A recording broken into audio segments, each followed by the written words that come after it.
मियाँ बीवी जब एक दूसरे पे क्रिटिसिज्म करते हैं तो वो बहुत तकलीफदेह हो जाता है। मियाँ बीवी को कभी एक दूसरे को क्रिटिसाइज नहीं करना चाहिए, ये क्रिटिसिज्म का रिश्ता नहीं है। मियाँ बीवी का रिश्ता इसलिए होता ही नहीं कि आप इस्लाह करें। इस्लाह फिर जब मियाँ बीवी का रिश्ता बनता है तो बच्चे होते हैं, आप बच्चों की इस्लाह करें। बीवी की या खामद की इस्लाह ना करें, इस्लाहशुदा खामद या बीवी तलाश कर लें।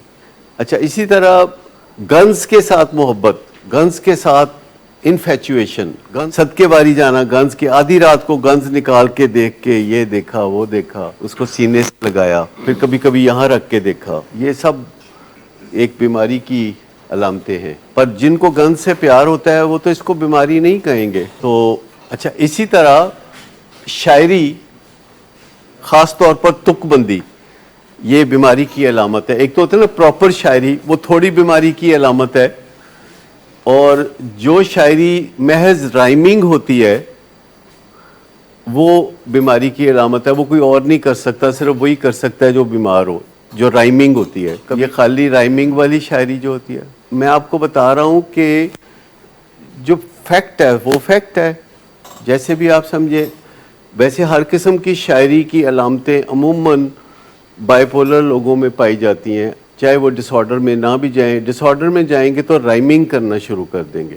ये आजकल फैशन आया हुआ है, चला जाएगा फिर जैसे कुछ लोग करते हैं। लेकिन हर बंदा ये नहीं कर सकता। जिसके दिमाग में ये फतूर हो वही कर सकता है, हर कोई नहीं कर सकता। इसी तरह ये जो शिकार की बात होती है, अब कुछ दोस्त मिलके तो शिकार पे जा रहे हैं, कुछ चीज़ें अलामती हैं कि शिकार शकूर कोई नहीं करते, उन्होंने बस इकट्ठे टाइम गुजारना होता है। लाइक माइंडेड लोगों ने इकट्ठे टाइम गुजारना होता है किसी जगह पे, उसको वो शिकार कहते हैं। जैसे कि जो लोग घर में बैठ के शाम को शराब पीते हैं, तो शराब पीने वाली जगह को क्या कहा जाता है? स्टडी। आपको कभी हैरत हुई इस बात पे कि हमेशा जिस घर में कोई बंदा रेगुलर शाम को शराब पीता है, जिस जगह वो शराब पीता है उसको स्टडी कहते हैं। तो फैशन के तौर पर चलता रहता है, ये चीज़ भी चलती रहती है। लेकिन अब वक्त के साथ साथ अवेयरनेस आती जा रही है। ये हमेशा से लोगों को पता है कि गम बहुत ज़्यादा हो तो ये डिप्रेशन होती है, और जो बीमारी है बग़ैर वजह के गम होना, वजह के साथ गम होना बीमारी नहीं है, बग़ैर वजह के साथ के गम हो तो वो बीमारी होगी। इसी तरह बग़ैर वजह के खुशी हो तो वो भी बीमारी होगी, और वो ज़्यादा ख़तरनाक होगी। मैं आपको बताऊं कि डिप्रेशन का जो पार्ट है वो उतना ख़तरनाक नहीं है जितना कि एक्साइटमेंट का फेज़ जो है वो ज़्यादा ख़तरनाक है, क्योंकि उसमें बंदा बहुत सारे फ़ैसले कर रहा होता है, धड़ाधड़ फैसले कर रहा होता है। डिप्रेशन में बंदा फ़ैसले रोक रहा होता है, किसी का जल्दी जाता है, किसी का देर से जाता है। ये उसकी अपनी साइकिल है, जो साइकिल उसके अंदर कंप्लीट होनी होती है। और उस साइकिल को मॉडरेट करने के लिए दवाइयाँ हैं, जैसे एपिवॉल आप लेते हैं तो वो उस साइकिल को स्टेबलाइज करती है कि खुशी ज़्यादा ना हो, गम भी ना हो, बीच में रहें। न्यूरोलिथ है जो मूड स्टेबलाइज़र है, और बहुत सारे मेजर ट्रैंक्विलाइजर्स हैं जो कि डोपामीन ब्लॉकर्स हैं, जैसे रिस्परडॉल है जो आपको ज़्यादा अच्छी नहीं लगती। लेकिन और भी डोपामीन ब्लॉकर्स हैं, अगर किसी को रिस्परडॉल पसंद ना हो तो उसको वो भी दिया जा सकता है। लेकिन डोपामीन की ओवरफ्लो से जो काम हो रहे होते हैं तो थोड़ी ओवरफ्लो रोकने की ज़रूरत होती है, और हमेशा नहीं होती, कभी ज़रूरत होती है कभी नहीं होती, कभी कुछ दिन ज़रूरत होती है कुछ दिन नहीं होती। अपनी बीमारी को समझना बहुत ज़रूरी है, बाइपोलर डिसऑर्डर को भी समझना कि कब मुझे दवाई की ज़रूरत है ये बंदे को पता चल जाए, खुद ही पता चल जाए कि मुझे ज़रूरत है, कब मुझे ज़रूरत नहीं है इसको पता चल जाए। जो बीमारियां देर तक इंसान के साथ चलती हैं उनके बारे में ज़्यादा से ज़्यादा इल्म हो तो अच्छा है। जैसे डायबिटीज़, कि डायबिटीज़ है, सारी उम्र की बीमारी है, तो उस बंदे को पता होना चाहिए कि कब मुझे इंसुलिन कम चाहिए, कब ज़्यादा चाहिए, कब जो है दवाई के गुजारा हो सकता है, कब मुझे दवाई चाहिए। अपनी बीमारी के बारे में ज़्यादा से ज़्यादा जानकारी आपको मदद करती है, बाज़ औक़ात अनडू करने में मदद करती है, बाज़ औक़ात उस बीमारी के इलाज में मदद करती है। जब उन्हें समझ आ जाती है कि ये मेरे फ़ायदे का काम है, इंसान फ़ायदे के काम करने लगता है। मैंने देखा है ज़्यादातर लोग वक्त गुजरने के साथ साथ इन चीज़ों को समझ जाते हैं। नहीं, दवाई का रिलैप्स से कोई ताल्लुक़ नहीं है। दवाई का कुछ आसानियां पैदा करने से ताल्लुक है, रिलैप्स का ताल्लुक है इस बात से कि आया दो पहलुओं की समझ आई है कि नहीं आई। एक पहलू ये कि मेरी ज़िंदगी बर्बाद है, हिट बॉटम है, या हिट बॉटम थी तो मैंने ये सफ़र शुरू किया था, और दूसरी बात कि मैं नशे के सामने बेबस हूँ।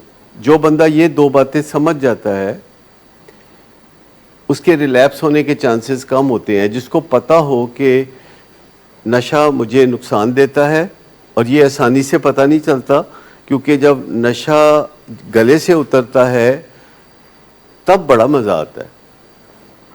आप उसे बताएं, कितनी भी तफसील से कहानी सुनाएं कि तुम्हारा नुकसान हो जाएगा। अभी जैसे परसों हम देख रहे थे कि एक लड़का जो 2-4 दिन पहले बयान कर रहा था, तो वो कहता है कि मुझे कोई कहता कि तुम चरस पियोगे तो 5 साल बाद तुम्हारा बेड़ा गर्क हो जाएगा, तो मैं कभी ना पीता।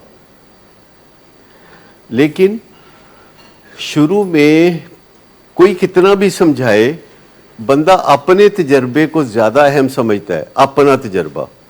आप कहते हैं कि सिगरेट पीने से तुम्हें नुकसान होगा, हमारे फेफड़ों को ये हो जाएगा, तो चीज़ हो जाएगा, पर वो जब एक कश लेता है तो वो प्रैक्टिकल एक्सपीरियंस जिसमें से वो गुज़रता है वो आपके बहुत सारे वाज़ और नसीहत से ज़्यादा ज़ोरदार होता है। लेकिन आहिस्ता आहिस्ता बंदे को समझ आने लगती है। इंसान चूँकि बहुत इंटेलिजेंट है, इंसान की सबसे बड़ी खासियत इंटेलिजेंस है, और इंसानों की इंटेलिजेंस को देख के अब कंप्यूटर्स में भी आर्टिफिशियल इंटेलिजेंस डाली जा रही है, लेकिन वो इंसान की इंटेलिजेंस का मुकाबला नहीं कर सकती। इंसान बहुत जल्दी गेस कर लेता है कि उसको नफ़ा हो रहा है कि नुकसान हो रहा है, फिर वो अपने आप को हमें समझाता बुझाता है। लेकिन खुद सोचने से, जिसे इंट्रोस्पेक्शन कहते हैं, और बातचीत करने से, जिसे इंटरव्यूइंग कहते हैं, बड़ा फ़ायदा होता है।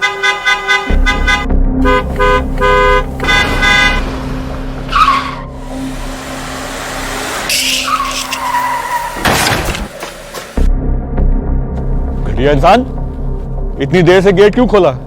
सोए हुए थे तुम क्या? सर मैंने तो मिनट भी बकवास नहीं ना कर तुम मेरे साथ। क्या कर रहे हैं आप? अब्बा जी घर पे हैं, नशे में गालियां दे रहे हैं। खुदारा होश में आए, क्या हो गया आपको? होश में कैसे आऊं? सारा किया धरा इन्हीं का तो है। शराब नोशी की वजह किरदार की खराबी नहीं, मूड की खराबी है। शराब नोशी कभी भी नशे की बीमारी में बदल सकती है। नशे की बीमारी हर स्टेज पर काबिले इलाज है। मदद हासिल कीजिए, क्योंकि वो ऐसा नहीं करेगा। विलिंग वेज से मदद हासिल कीजिए, कहीं से भी मदद हासिल कीजिए, लेकिन फौरी मदद हासिल कीजिए। जिस मुआवजे के इंतजार में आपने बहुत देर कर दी, अब वो दस्तक दे रहा है। मदद हासिल कीजिए, मदद हासिल कीजिए, मदद हासिल कीजिए।